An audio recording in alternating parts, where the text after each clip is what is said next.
Muito bem, você que está ligado no Notícias Agrícolas tem participado das nossas discussões em relação ao que vai ser, ou que pode ser o segundo semestre em termos de oferta, demanda, preços para o boi gordo. Agora, a gente vai conversar com um setor que é específico e bastante importante, principalmente tem sido aí nessas últimas semanas, nesses últimos meses, na formação de preços aí da arroba do boi, que é a oferta, que é o mercado de confinamento. Para nos ajudar a entender o que vem por aí e, mais do que isso, entender todo o processo que o produtor, que tem que tomar uma decisão de confinar ou não, tem passado aí nos últimos meses, a gente convidou o Maurício Veloso. O Maurício é presidente da Assocom, está falando com a gente direto lá de Goiás. Seja bem-vindo, meu caro. Goiás é uma referência aí no confinamento, né, de animais, no fornecimento de animais confinados aí, principalmente para abastecer o mercado nesse segundo semestre. Afinal de contas, Maurício, como é que o setor está se preparando para esse segundo semestre? Tem condição de dizer que a gente vai ter uma boa oferta que possa atender um crescimento que já é esperado das exportações e uma possibilidade de incremento no consumo interno também, em função de uma volta aí da economia aos eixos? O setor está se preparando para isso ou tem aí seus obstáculos? Seja bem-vindo. Muito obrigado, é um prazer estar com você de novo, Alexander. De fato, Goiás tem sido, historicamente, o primeiro confinador do Brasil. Isso se consolidou até o ano passado. E este ano, 2020, estamos todos nós no stand-by, sem saber, de fato, qual vai ser o resultado nesse ranking de quem confinou mais. Mas a verdade é que o confinador, não apenas de Goiás, mas de todo o Brasil, ele puxou o freio de mão e desligou o motor do seu automóvel lá atrás, quando ele deveria, então, ter tomado todas as suas decisões em relação a primeiro giro e segundo giro. Essas decisões, elas não são tomadas de chofre, da noite para o dia, ele acorda com vontade de fazer confinamento. Não. São decisões estratégicas que têm que ser tomadas com bastante antecedência. As compras de insumos precisam ser feitas de forma estratégica. A compra desses bois magros que vão ser confinados também precisa. E lá atrás, no momento em que a arroba futura derreteu e os insumos estavam caros, com dúvidas acerca da capacidade da segunda safra atender as necessidades, então o pecuarista ele levou um banho de água fria e poucos ingressaram no chamado primeiro giro. Muito bem. A gente está vendo a consequência disso agora, né, Maurício? Sem oferta de animais aí, né? Perfeitamente. Quer dizer, junto com o ciclo pecuário que já acusava uma restrição de oferta, com essa retirada, esta frenagem no aporte de tecnologia, isso fez então com que houvesse ainda menos animais prontos para ofertar ao mercado. Essa restrição, apenas para o nosso público entender, os animais existem. Não existem animais velhos, animais pesados e velhos nos pastos. Isso já vem terminando há muito tempo. Isso acabou. Hoje nós temos uma quantidade ínfima de animais zerados colocados no mercado. Nós temos aí mais de 95% dos animais sendo abatidos com menos de 36 meses. E depois da sinalização da China querer animais de 30, então, de 36, todos os pecuaristas passaram a intensificar buscando atender esses 30 meses. Essa que é a verdade. Mas não tem essa oferta, ela é pequena, ela é muito restrita E isso mantém os valores nos patamares que temos hoje e crescendo. Na prática, isso continua inviabilizando uma tomada de decisão ainda agora, mesmo que seja para segundo giro. Pois é. Hoje o que acontece? Nós estamos com o caroço de algodão subindo o preço, as tortas de algodão subindo o preço, de soja subindo o preço, milho subindo o preço, sorgo subindo o preço. Ainda hoje, todos os dias a gente está vendo isso, em plena safra. Então, quem resolve decidir hoje, então vamos fazer um segundo giro, vamos lá, arroba, tudo indica que essa arroba deverá subir, mas o mercado futuro não sinaliza de forma confortável para que o pecuarista possa fazer um hedge confortável. Quer dizer, hoje, um boi para setembro, ele vai trabalhar aí com 208, 210, isso não fecha a conta. Um boi magro de R$ 3.500 e uma diária de 10, 11, 12, 60 reais por dia, não fecha de jeito nenhum. Então, é preciso que haja uma sinalização da indústria que esses animais serão remunerados e eu acredito o número que nós enxergamos como confortável é alguma coisa em torno de 240, um pouco mais do que isso, que não é nada mais do que já foi pago lá em 2015. Nós estamos trabalhando apenas com a correção do dinheiro, sem contar com os aumentos absurdos de todos os insumos e custos diretos e indiretos de 2015 para cá. Então, se o pecuarista tivesse... Só para entender então, Maurício, se o pecuarista tivesse sinalizado um valor de 240 lá para outubro, novembro, enfim, no último trimestre, isso o retomaria ou faria retornar aí as atividades. Ele não tem isso, na frente. Vai ter pecuarista que, diante desse cenário que você bem traçou aí, de uma demanda mais aquecida, vai pular no escuro aí para tentar atender esse mercado e participar desse mercado? Ou seja, podemos ter alguma novidade em termos de aumento de oferta, mesmo que esse produtor, nesse momento, não visualize um valor que o remunere? Olha, esse aumento de oferta, eu não acho que vai acontecer aumento de oferta. Não. Eu acho que nós vamos continuar tendo uma oferta extremamente equiparada à demanda. Demanda, mercado interno, repito, ele está pujante. A economia brasileira, para nós que estamos todo dia, somos obrigados pela nossa atividade, somos obrigados a nos relacionar com todas as regiões pecuárias brasileiras e nós estamos vendo o tanto que o comércio está aquecido. Está uma dificuldade você conseguir fretes, os caminhões estão todos trabalhando, as estradas estão lotadas, os restaurantes de beira de estrada estão bufando.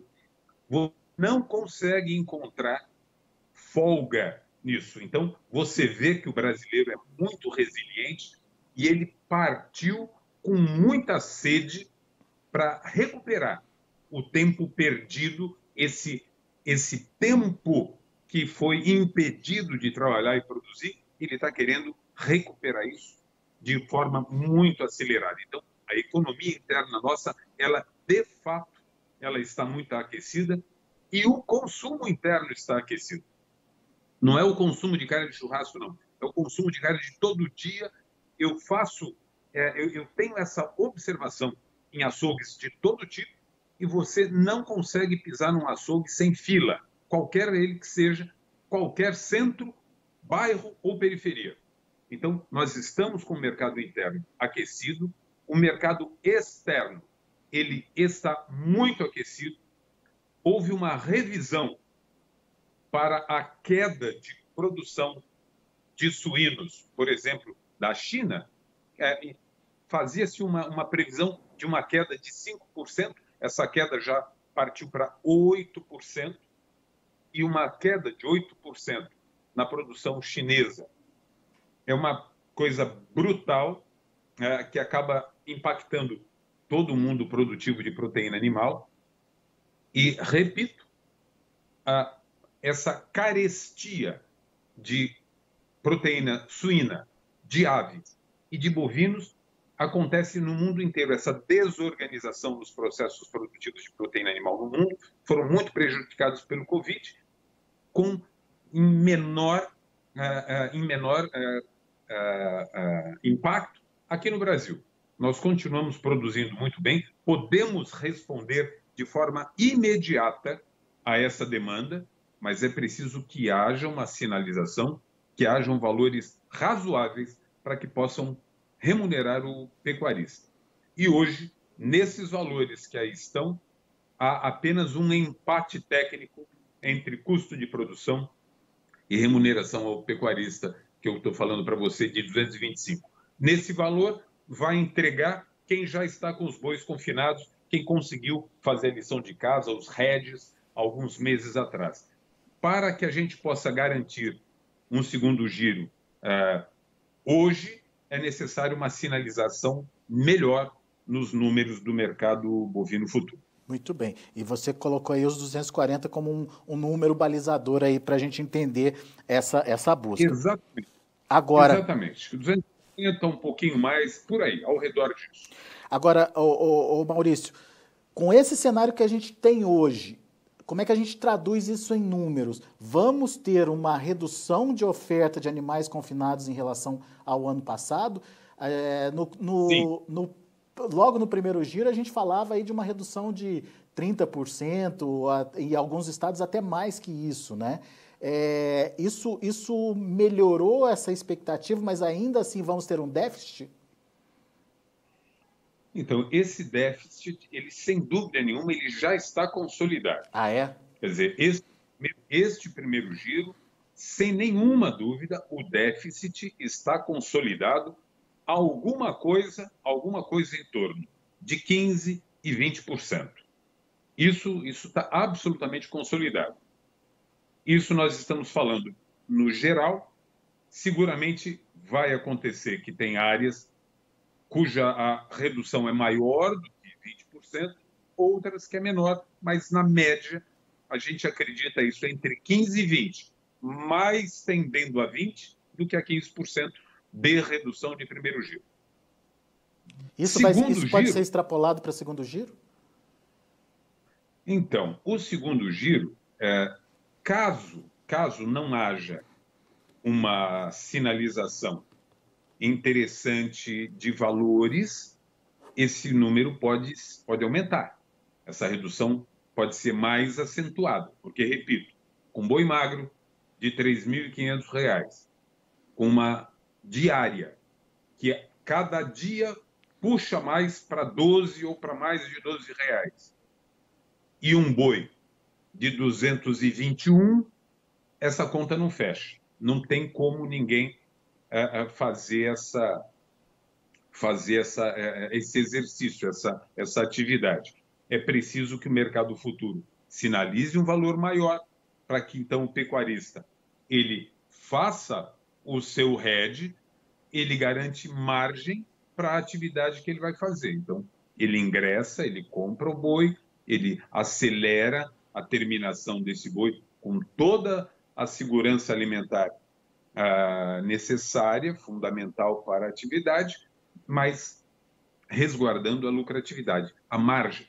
Sem esse valor futuro melhor do que está hoje, pode ter certeza que o pecuarista ele vai esperar chover para terminar os animais. E isso é ruim para todo mundo, inclusive para a indústria, que está vivendo um momento excepcional, pujante, números maravilhosos, aumentou.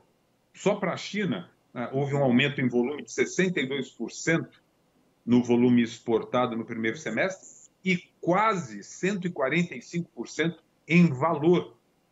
nesse primeiro semestre de 2020 em relação ao primeiro semestre de 2019. Então, é preciso que a indústria trabalhe para e passo com o pecuarista e que a cadeia produtiva inteira se beneficie desse bom momento nos valores da arroba bovina. Bom, só para a gente entender e esclarecer, 15% a 20% é a redução consolidada no primeiro giro. Se a gente somar tudo, o ano, enfim, a perspectiva anual aí, essa redução pode ser parecida com isso, Maurício? Sim, ela pode ser parecida com isso, mas como eu disse para você, ela pode até ser maior do que isso. Ah, é?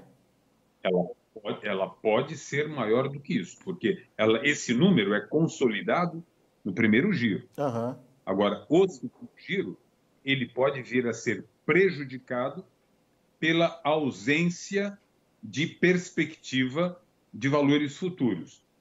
Quem ingressar hoje para fazer acreditável, não vou fazer um segundo giro, vou intensificar a terminação, ele não tem onde se agarrar, porque o RED futuro aponta um valor baixo. Como eu disse para você, 221, 210, 215. A sinalização está mais baixa do que se paga no mercado físico atualmente, né? Exatamente. O mercado, a gente brinca com isso. A gente diz que o boi real, ele já atropelou o boi de bolsa. Atropelou o boi futuro. Quer dizer, hoje, se você pega todos os indicadores, por exemplo, aí o CPEA ele está muito inferior ao valor de balcão. Hoje, o piso dentro do estado de São Paulo é 225. Ninguém vende. Nenhum frigorífico compra nada a menos de R$225. Bica corrida. Não é nenhum boi especial. Bica corrida, R$225. Então, e agora, você não pode esquecer esses aumentos de insumos. A gente, por exemplo, polpa cítrica, que é largamente utilizado, e os valores históricos, os últimos anos, eles eram inferiores a R$300 a tonelada, de 220, 250, 270. Hoje, ele está sendo praticado a 875, 900 a tonelada da polpa cítrica. Quer dizer, você não tem como trabalhar essa arroba, por mais produtividade que você tenha, você precisa de um valor que consiga remunerar. E não tá tendo jeito. Hoje não está tendo jeito. Na Praça de São Paulo, lá de milho, hoje R$50, R$51. Milho chegando nas fazendas produtoras. E você é um cara bom de conta, que eu sei disso, inteligente. E os nossos amigos pecuaristas que nos ouvem também. E a turma do frigorífico é melhor ainda de conta do que a gente. Você compra um boi magro de R$3.500 com os insumos desses, de que jeito que você vai conseguir custear essa atividade de confinamento? Entende? Então, o risco de queda, ou seja, o risco de queda acima de níveis de 20% é real. Muito bem. E considerando esse índice aí de 20%, traduzido em quantidade de animais, você tem uma ideia do que isso significa, Maurício? Isto significa aproximadamente menos 1.200.000 a 1.500.000 animais a menos ofertados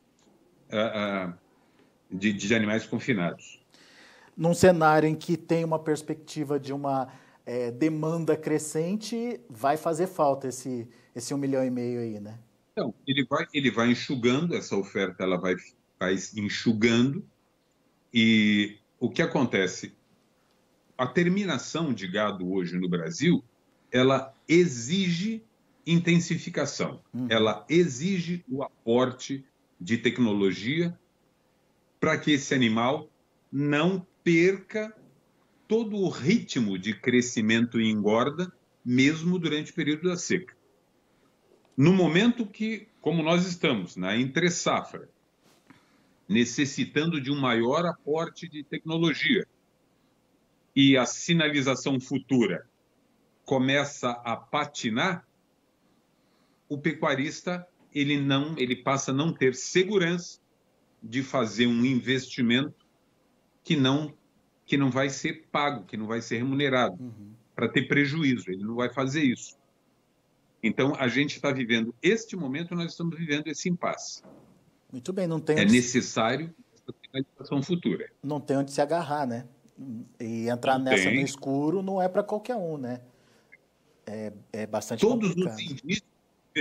Todos os indícios, todos os fundamentos indicam que esse aumento, essa elevação, esta correção do preço do valor da arroba deve acontecer. É quase que natural, porque né? Tudo indica que sim, mas o pecuarista, aquela parte menor em número de pecuaristas, porém maior em quantidade, em volume de oferta, são pecuaristas cada dia mais tecnificados. Esses pecuaristas não são jogadores, eles não praticam o hábito do cassino. Pecuária não é mais cassino. Eles procuram previsibilidade, como insiste sempre a Lígia Pimentel, Rodrigo Albuquerque, toda essa gente aí, o Rogério Goulart com a Carta Pecuária, a previsibilidade do negócio. Eu faço o hedge futuro e garanto margem para eu poder trabalhar sossegado, entregar os animais. A indústria também trabalha sossegada e não fica com esse jogo, essa queda de braço eterna e que não é bom para ninguém. O melhor hoje é isso, é que haja essa sinalização, porque sem ela, repito, a queda de animais ofertados para o segundo giro pode ser ainda maior do que já foi no primeiro giro. E o pior de tudo, o prazo está começando a ficar apertado, né, para essa tomada de decisão. Muito. Inclusive, já caiu muito os animais que a gente chama de confinamento a pasto. No ano passado, a tendência eram os animais confinados a pasto suplantarem o número de animais confinados de forma convencional. Este ano, nós já estamos vendo, com muita clareza, que houve uma redução forte. Infelizmente, para o bem ou para o mal, o pecuarista ele entende, quando aparece algum risco, a primeira coisa que ele faz é fugir da tecnologia, é diminuir de forma drástica o desembolso com a tecnologia. E quando a gente diz isso, é fundamentalmente os grãos, que ele deixa de aportar essa suplementação tão necessária para a aceleração, para a intensificação e para a produção, para a produtividade desses animais terminados. Então, isso é a realidade. Muito bom. Meu caro Maurício, muito obrigado mais uma vez por nos atender aqui no Notícias Agrícolas, por nos ajudar a entender todo esse cenário que a gente tem pela frente aí, e isso obviamente vai respingar aí no preço da arroba para o final do ano. E é por isso que a gente quer entender como que cada um dos segmentos está se comportando, para a gente poder já trazer alguma perspectiva para o produtor que está olhando aqui para a gente. Muito obrigado, viu? Volte sempre. Eu é que agradeço a você, um abraço grande a todos. Grande abraço, até a próxima. Está aí Maurício Veloso, presidente da Assocom, estimando, portanto, uma queda no mínimo aí de 15% até, quem sabe, mais de 20% no volume de animais confinados. E tomando por base esse percentual de 20%, isso significa de 1.200.000 até 1,5 milhão de animais a menos sendo ofertado ao longo do ano aí de 2020, o que reduz, portanto, bastante a oferta de carne, consequentemente, pode significar aí uma melhora dos preços da arroba pela disputa que vai haver nesses animais que estão sendo disponibilizados ou sendo preparados para esse segundo semestre.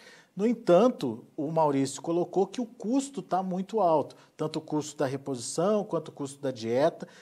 Eles vêm acompanhando uma evolução, uma alta nos preços da arroba, e hoje, quando o produtor olha lá na frente e vê, por exemplo, um boi de outubro, vamos abrir para a segunda câmera aqui, Renan, só para eu mostrar aqui esses números. Um boi de outubro sinalizando R$220, ou um novembro, 220,80, abaixo, inclusive, do boi que é a referência do mercado físico, 222 nesse momento.